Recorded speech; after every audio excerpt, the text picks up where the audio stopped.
Welcome to video 1 in a new video series where I'm going to break down all of the steps of flipping houses by using a real live deal I'm currently working on in New Orleans, Louisiana. So if you're like me and you're a hands-on type of learner, you're going to love this video series. This video is part 1, and I'm going to cover exactly how I found and secured the deal. So get ready to look over my shoulder and watch me flip this house coming up.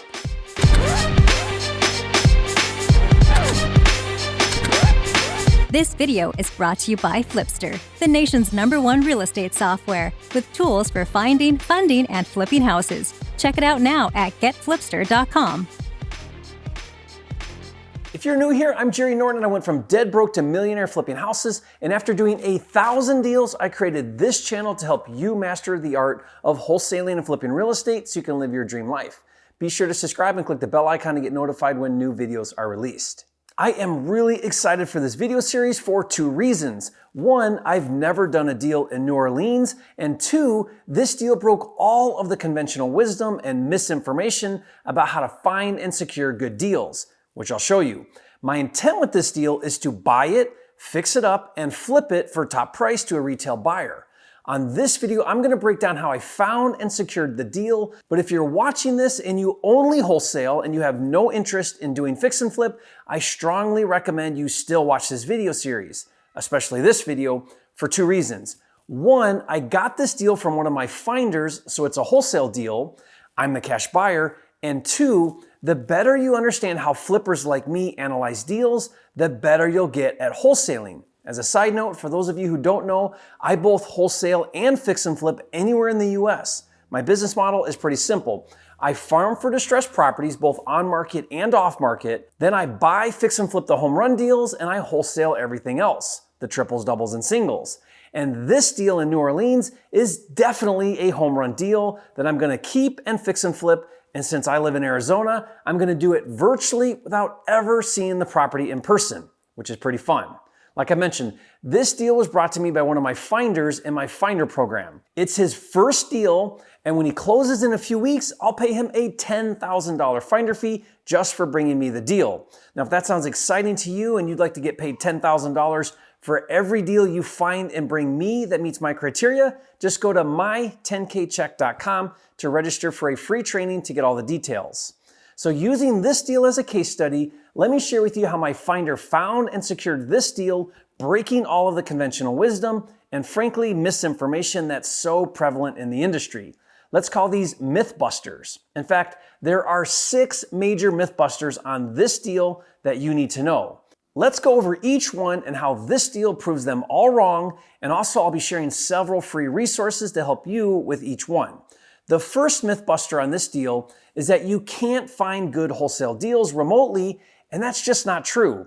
My finder lives in California, and he found and secured this deal in Louisiana. Now, what I taught him was how to choose a remote market, how to find the best areas to start farming for leads, how to make sight unseen offers, and how to get boots on the ground. I call this virtual wholesaling, and you don't have to see the properties in person. I put together a kit with everything you need to get your first or next deal virtually in the next 30 days. Just go to virtualflipperkit.com to download that for free. Mythbuster number 2 is that you have to spend a lot of money on marketing to find deals. And when it comes to off-market leads where you're working directly with private sellers, that is absolutely true. With off-market leads, on average, I spend between $3,000 to $5,000 in marketing cost per deal. And that doesn't even account for paying commissions to an acquisitions salesperson. It costs a lot of money for things like buying lists and skip tracing and text blasting and ringless voicemail and cold calling, PPC, direct mail, abandoned signs, and so on. It's very expensive to find off-market motivated sellers.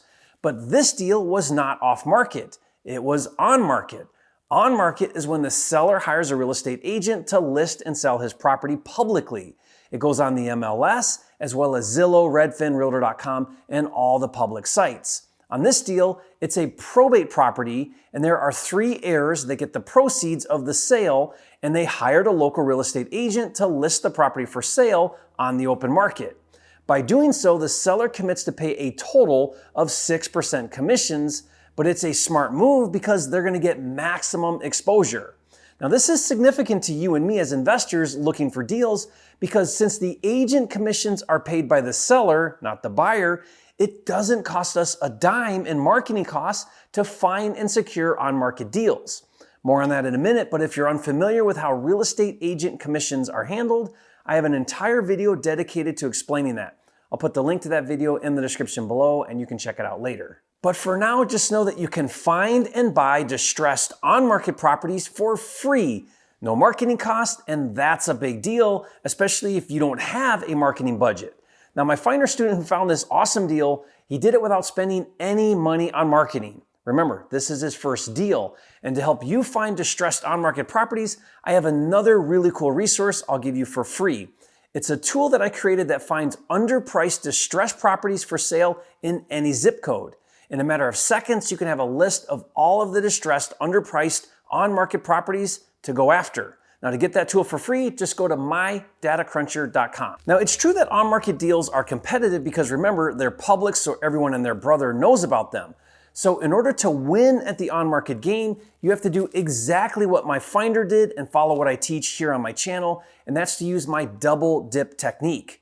This is where you go directly to the listing agent on each and every deal you go after, and you offer the listing agent to write the offer for you and represent you as the buyer's agent. Now, whether she acts as a dual agent or a transactional coordinator, it doesn't matter because the listing agent gets both sides of the commission and therefore is extremely motivated to work with you. So to put this in perspective, on this deal, the accepted purchase price is $250,000. That means the listing agent automatically gets 3% or $7,500 because he's the listing agent. But now since the listing agent is also representing the other side, he is getting another 3% or $7,500, hence why I call it the double dip technique. So now he's getting a total of $15,000 in commission. And remember, the seller pays the commission, not the buyer, so it doesn't cost anything for my finder or me, the cash buyer, to get this great deal. This is extremely motivating for some agents, as it should be. What agent with his head screwed on straight doesn't want to earn twice as much commission on one deal? Now, if you'd like to get my double dip agent scripts to use on your next on-market deal, just go to agentofferscripts.com to download them for free. Okay, myth buster number 3 is that you can't wholesale on-market properties. Now, this is a big one. I see this time and again from industry experts that teach this. This is perhaps the biggest misinformation I see out there. I've wholesaled over 1,000 on-market properties, and I'm talking about true assignments. Once you have a fully executed contract with a seller, as long as the contract does not have a no assignment clause, you can assign the contract to whoever you want, and the agent can't do anything about it, just like the seller can't do anything about it. It's within your contractual rights. On this deal, it was the agent's suggestion that we assign it. Here's what happened. The original contract was in my finder's name. I told the agent that I'm the finance partner and that I'll be the one who buys the property and that I need to switch the name on the contract from my finder to me. The agent said, let's just do an assignment. That will be the easiest thing to amend the contract. I was like, okay, but it's your idea, not mine. And later I texted him and I asked if title could put together and handle the assignment for us. And he replied, yes, sir. I chose this title company for that reason. They are very good with this. So let me get this straight. The agent suggested that we do an assignment, and he even chose a wholesaler-friendly title company to handle the assignment for us. I can't make this stuff up, guys. By the way, if the contract does have a no assignment clause, such as bank-owned properties, that means you cannot do an assignment. But to get around that, I developed a workaround to still do a single closing. It's the coolest hack strategy of all time, and I did a video that breaks it down in detail, and I even give away all of the paperwork that you need to do it for free. Link to that video in the description below. Myth buster number 4 is it's a waste of time to make offers on overpriced properties. For example, if the seller is asking $325,000 and you need to get the deal for $250,000, there is no way in hell the seller will take a $75,000 price drop. And that is what most people think, and as a result, they don't make the offer. I call this discriminating the lead based on asking price. The assumption people make is that the seller must not be motivated because they're asking too much, so I won't even make the offer. Good thing my Finder student listens to me and not the conventional wisdom, because those are the exact numbers on this deal. The asking price was $325,000. My Finder made an all-cash offer for $250,000, and they accepted. And this happens all the time. In fact, just make enough offers and it will happen more and more. Just because the seller is asking a high price doesn't mean they won't take a low offer. It's all about the timing and the motivation. The point is this: stop discriminating offers based on asking price and make the offer. Think about it this way. Would you be willing to get 99 no's if the 100th offer was a yes and you earned a $10,000 wholesale fee? If you said yes, you're going to be amazing at this business. Now on this deal, not only did my Finder get a lowball offer accepted, but the price is phenomenal. In video part 2, I'm going to break down the numbers in detail, but for now, just know that the realistic after repair value, or ARV, is $535,000, and it needs $75,000 in rehab. That means after paying my Finder a $10,000 wholesale fee, assuming I hit those numbers, I'm buying this deal at less than 63% of ARV. That is flipping genius right there. Mythbuster number 5 is you can't get favorable terms with on-market properties. While it's true that agents typically want to put down, big earnest money, and they want you to show proof of funds, and they have other terms that can be difficult, that's not always the case.